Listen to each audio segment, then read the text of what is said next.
Welcome back to Bloodborne PVP, and in this final episode, the sinister bell resonates with another.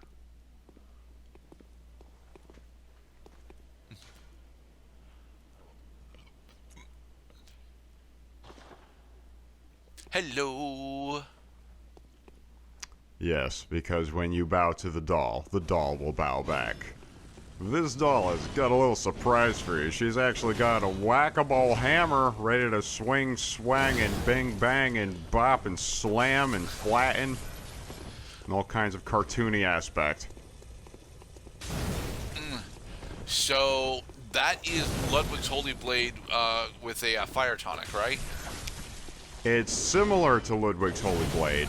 You're actually thinking of Ludwig's, well, it's...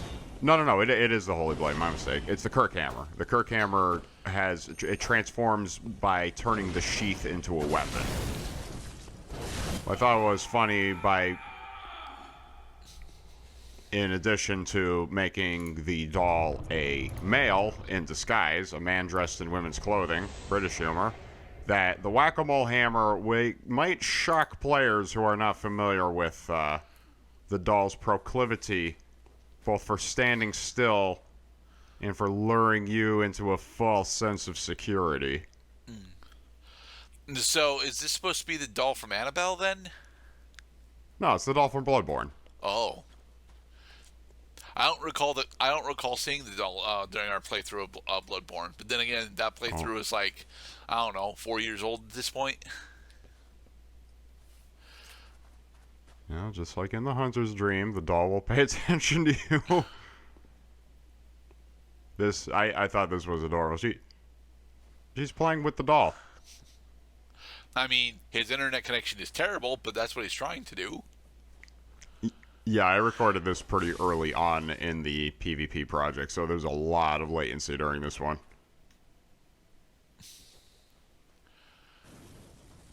You made the doll angry. Time to smash. So when you so the NPC version of the doll, does she actually use the Kirk Hammer? No, the NPC version of the doll, while also being actually a woman, is 100% non-combative. She will never attack you back. You can kill the doll in the Hunter's Dream, but the doll will just come back the next time you load the Hunter's Dream. And speaking of the doll being the character here...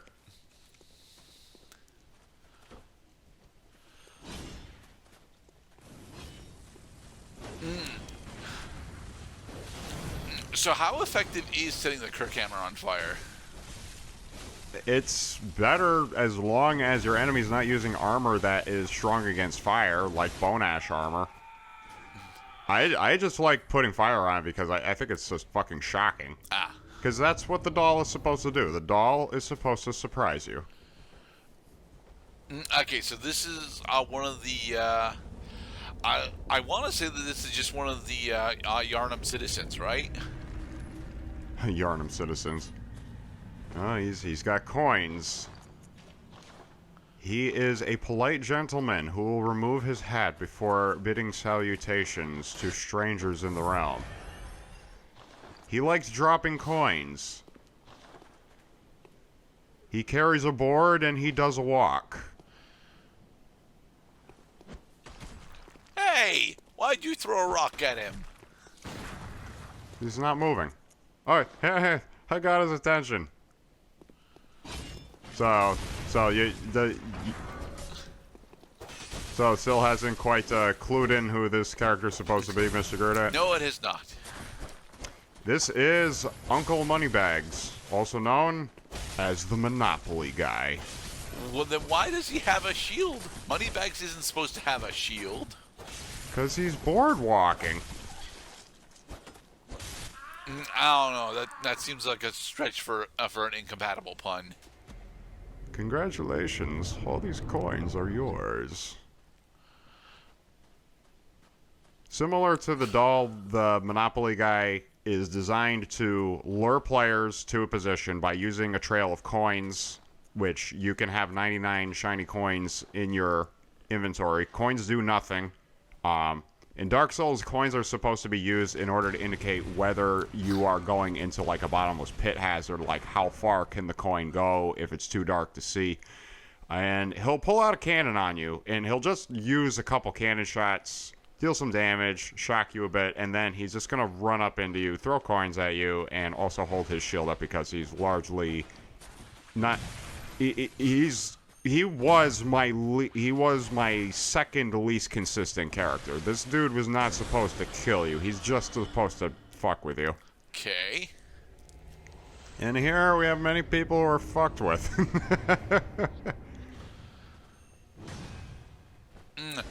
I thought you said you were running the Titanitress with this guy. No, I'm running the hammer because, you know, when you're banging the gavel on the auction saying going once, going twice, sold. I mean, that does make more sense, but I will argue that the Titanitress actually makes more sense in general because the Monopoly man usually. Oh well, here you're actually running the sword cane. Yeah, it's usually depicted with a small cane, you know, as opposed to the auctioneer's gavel. Well, he is often depicted with a cane, like even in Monopoly Xbox 360. And I suppose the cannon had been ripped directly off of the ship icon that you can use during original Monopoly. Smile for the camera, Monopoly guy. Well done. Okay, now we are a blonde dude, a blonde monk. So Blonde is dude. this from? It's not Bulletproof Monk. It's and it's not Full Metal Jacket. What? There is a movie that I'm thinking of that I can't place. Well, he did appear in movies. This character also was well adept at projectile and melee combat by harnessing the energy of the universe. Being able to harness the powers of lightning, thunder, and the elements itself. Bending living life forces to his will. And also concentrating the anger within, which will cause his hair to turn gold. This is not fucking Goku. Yes, it is. No, it's not. Goku never wore this style of robe, and there's got to be a fucking martial arts gi in Bloodborne fucking somewhere. Well, there is. It's unarmed combat, and unarmed combat sucks. No. Not a martial arts style, as in a martial arts gi. The Gravekeeper's garb is the closest thing you can find to, like, a gi, because observe that the shoulder cloths will, like, fold over the shoulders and in as a gi is supposed to. Yeah, and although you get Krillin Scatterbolt, you don't actually get a Kamehameha wave. And I'm relatively certain that there is a straight laser attack in Bloodborne, isn't there? There is. I had the hardest time actually getting it. Oh. It's found in the Hunter's Nightmare DLC. Ah. So it's called the Black Sky Eye. So yeah, this is not a good representation for Goku. Like the only thing that you honestly pulled off here was the blonde hair and the martial arts style. But like even then, that's not enough. There are plenty of blonde martial artists that are popular. I kept thinking that it was Bulletproof Monk, but.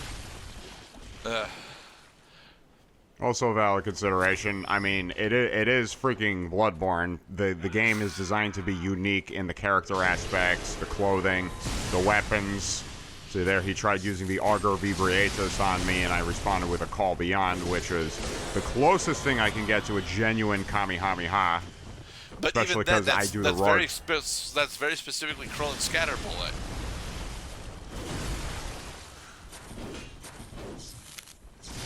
Oh yeah, and he also has Beast Repulsion, of course, by using his powers of, by Kakarot using his Saiyan blood in order to bring out the monkey within. Mm. Mm. So, this particular character, is this... You know who. Is this supposed to be,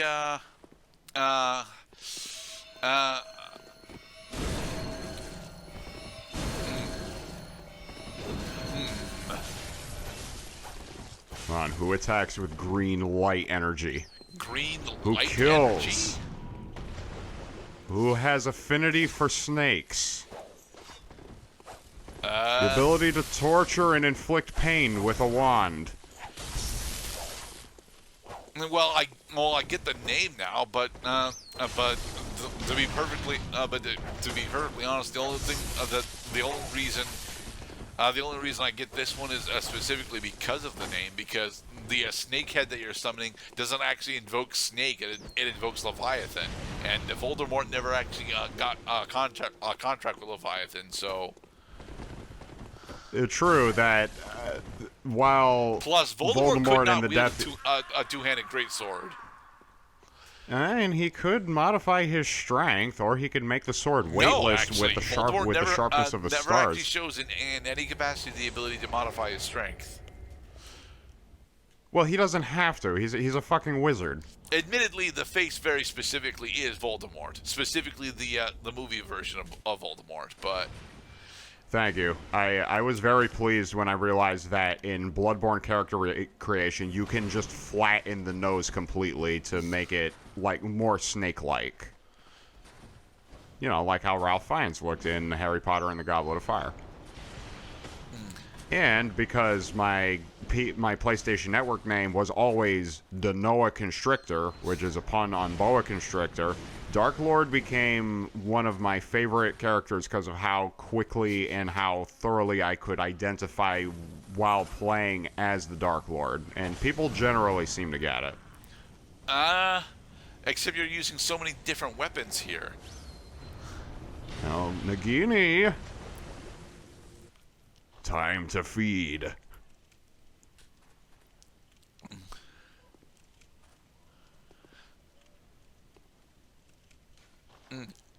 So this is actually supposed to be Harry Potter now, right? Correct. So you got that one right away. There's Harry Potter versus Voldemort. It's one of my proudest accomplishments while recording with my brother. Look, the whole reason I get this one is because the outfit is very specifically the basic Hogwarts uniform, and the fact it is like it looks just like Gryffindor. Yeah. But still, I don't get the correlation between Voldemort and this green two-handed sword. Like sure, Avada Kedavra. Avada Kedavra is a green spell, but it's not supposed to be. But it's not the thing that you're supposed to remember about Avada Kedavra. What you're supposed to remember is that it's one of the very few lethal, explicitly lethal spells in the Harry Potter wizarding world.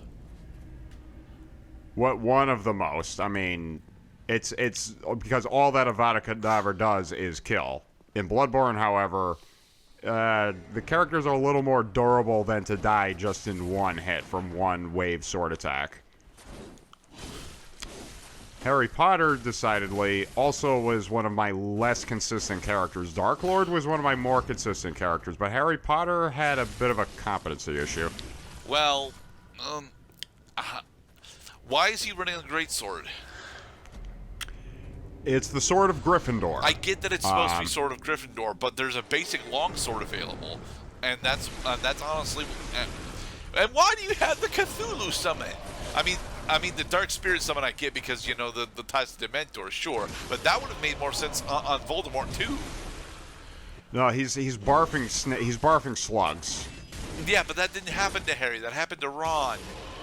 Oh yeah, you're right. That did. Well, it's a curse that could be inflicted on anybody. That curses in Harry Potter.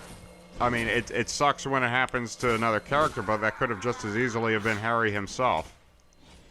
Like this guy. This guy could very easily be an older version of Harry come back in time and just kill his past self, which causes a time paradox. This guy's using lead elixir.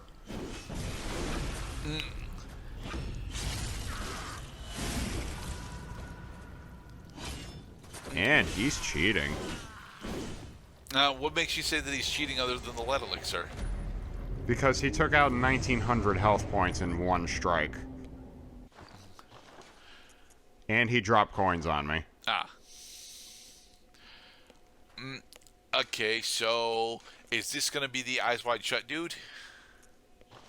Well, this is a fellow who was AFK while I was doing.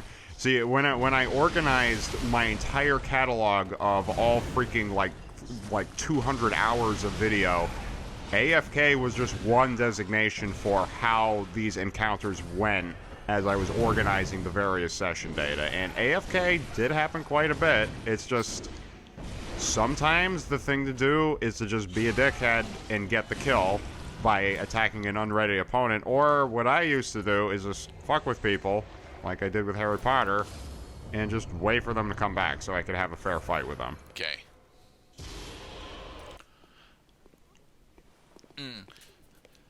So this purple-haired chick, who is this actually supposed to be? This is my brother's original character. Okay. Oh, and okay, so you just named this one Jack Sparrow. All right. The thing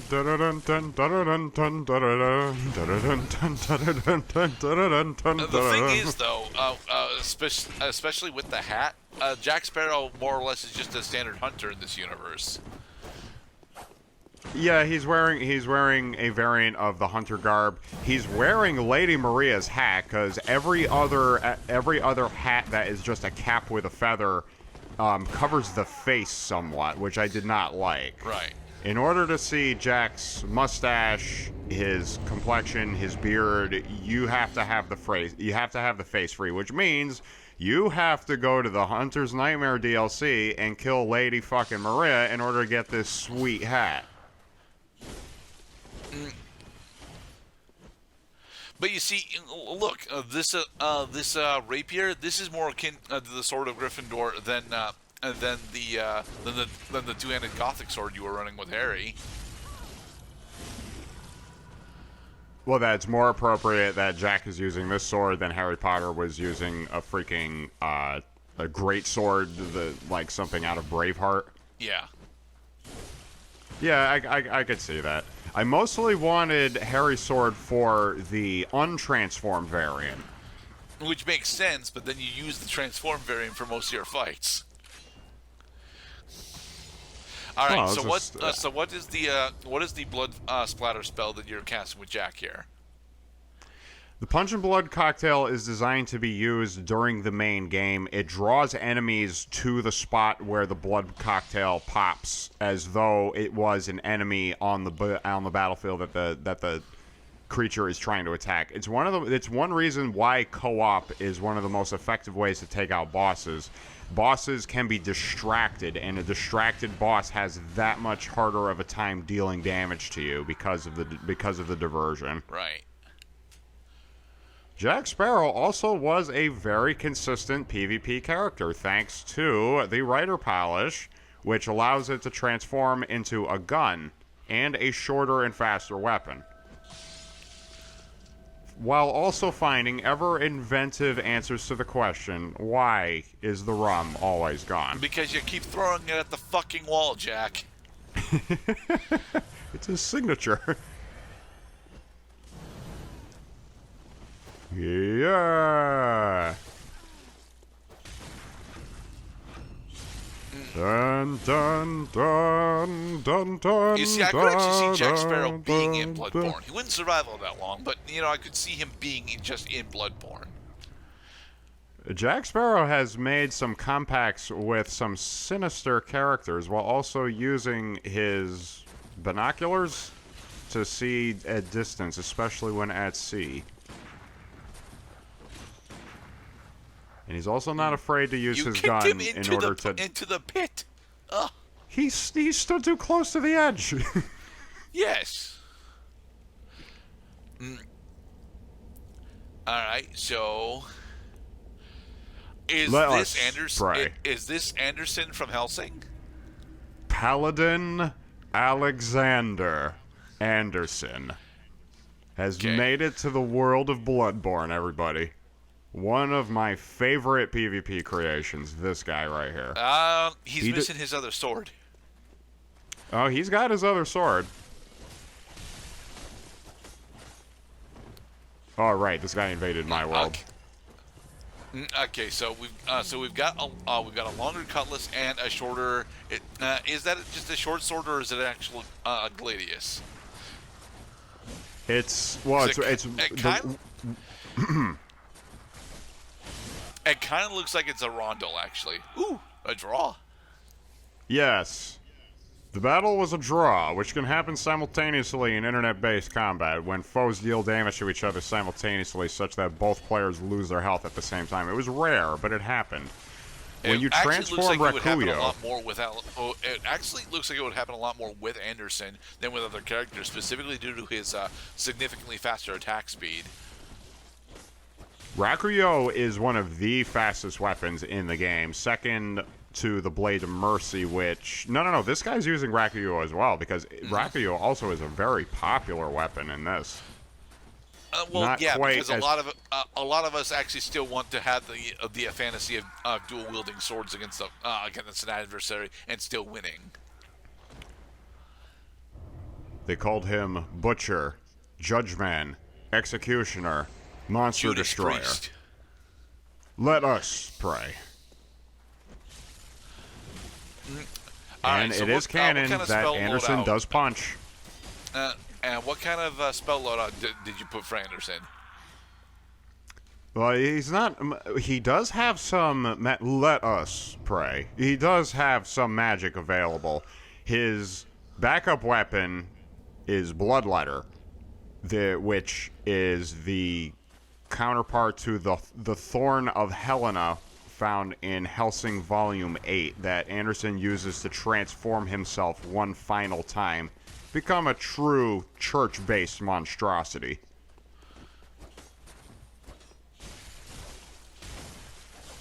And also that I had switched to the Charred Hunter garb so that I could hide myself using headgear, because ordinarily Anderson would not be protecting his head at all. I decided that in order to make him more of a viable PvP opponent in these cases, especially in cases of a wide level discrepancy, he needed the headgear to give him 30 more defense points versus the 0 he would get if he just went in with a naked head. Right.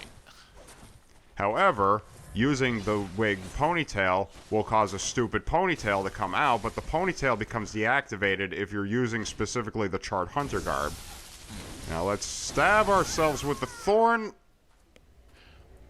You stole his mace? Question mark? No, I transformed the mace using my blood. Ah. Anderson is a regenerator. Okay, so is this the lead character from Drakengard 3? Right?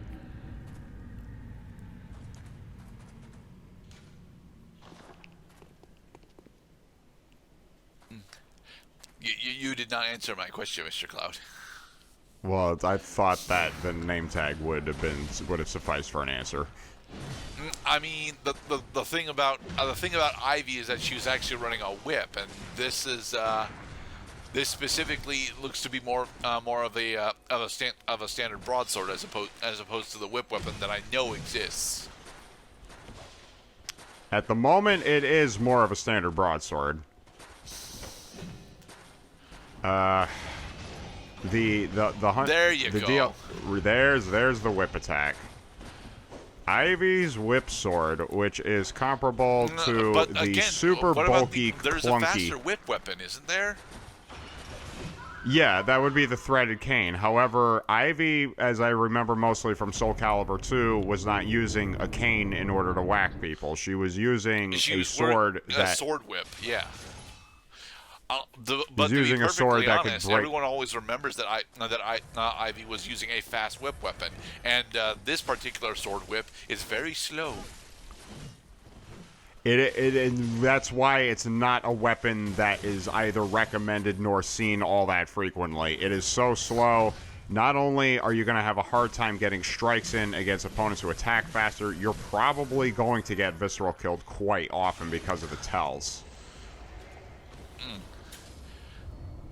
And plus, a majority of your PvP sessions with this character still actually have you with full gear on, and well, the character design specifically was for her to be, you know, mostly topless. Yeah, that also. Well, that's why I started. A lot of times, I started these encounters, like similarly to how Mr. Monopoly would remove his hat in order to bid salutations to somebody in the world.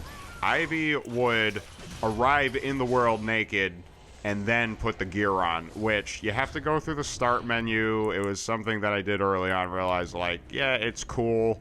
It's kind of stupid, I though. argue that if you could actually just use the trousers as a garb piece, that would have been fine for her. But, you know, her big thing for Soul Calibur and most of her incarnations is the rather explicit corset. And, well, this is a game about Cthulhu monsters. We're not allowed to have corsets.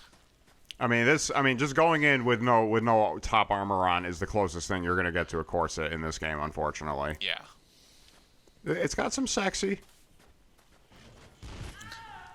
It also gets one shot by glad cannons, so... By a guy who was fucking invisible. No. He was totally visible for about 3/4 of a second. He just faded into the hill afterwards. He got the sneak attack, and you know what? If that's how you want to repel invaders, go right ahead, because invaders are fucking annoying in this game. Now, Bloodborne very specifically allows you to opt into PvP, right? No, it's you end up in PvP whether you want to or not in this game. It's part of what makes it a perfect Soulsborne game. Is shit will just happen that is not necessarily fair. You can find some fun in it, and if you overcome the obstacles, like finding the right time to get the gunshot in to inflict a visceral attack, then all the better and more satisfying. So that was a successful invasion using our latest PvP creation and a character that I was proud to be able to bring into the game. Now, do you know who this character is, Mr. Gerdat? Well, I can't read the name because it's too far away, but he's got a flamethrower, so he's got a... No, I'm not talking about him. I'm talking about the guy that I'm playing as. I thought we were still playing with Ivy. No, we're done playing with Ivy. Oh. We've moved on to something a bit more modern introduction. Well, we've got a long rifle. Now we still have the sword whip. Well, this character was seen using a whip. He was mostly an expert, an ace, a natural, if you will, in using guns.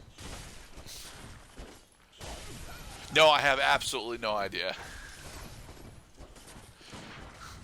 I'm a lawless about to get it on when I'll die. I'm a lawless about to get it on till I die. I'm a lawless about I'm a lawless about to get out. I like the way you die, boy. Nah, I don't know. It's Django. Django. He is all about guns. Django. Django. And he will have some fun using explosives. Lack of shits he gives while he's whipping his foes into submission. The thing is, though, for these combats, you're not actually using your long rifle, which is the actual weapon that Django is famous for. So, plus, well, he does have the long rifle. He does have the long rifle equipped, certainly, but you're not really using it that often. And Django never got to wear a cape. His jacket is a little long at the cape end. And for our final PvP encounter, Dracula? One of my signature characters. Dragunov?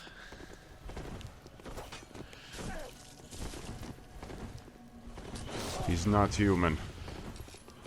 Well, I already guessed If you Dracula. strike him, he will resist. He will resist the pain. Use his guns. He's got a goddamn minigun. I don't think that this is a Vulcan Raven, though. Although he is using and thanks to Lead Elixir, this character, he gets rather impressive resistance to damage. And he transformed to the Saw Cleaver. This is the Terminator. Oh. Cloud, the Terminator only used a minigun in like one scene in Terminator 2, and I don't even think that's one of the more memorable scenes of that movie. What are you talking about? Not one of the most memorable scenes of Terminator 2. How he took out an entire freaking contingent of officers without killing anybody. Yeah, but the officers never actually posed any threat to him. Remember, a majority of course they didn't pose any threat. He's a fucking Terminator. You can't kill the Terminator. Well, that's the thing. The T-800 very specifically is here to protect John Connor from the T-1000, and a majority of the movie is spent trying to avoid the T-1000. Knives and stabbing weapons. I'm sorry, Cloud, but although the sunglasses are really cool, you're still wearing a cape, and neither of the Terminators were allowed to wear capes in that movie because capes, were out of fashion for modern action at that point. So all three of the Terminator, Father Anderson, and Ivy at times did use the Charred Hunter garb again to gain the bonus of putting on headgear without making it look like I'm wearing headgear. Terminator, I'm afraid, has been deactivated. Ouch, ouch, ouch. And that's another thing. The Terminator couldn't actually bleed. I mean, I'm pretty sure it didn't feel pain either, but as it was, more or less robot. I can sense injuries. The data could be called pain.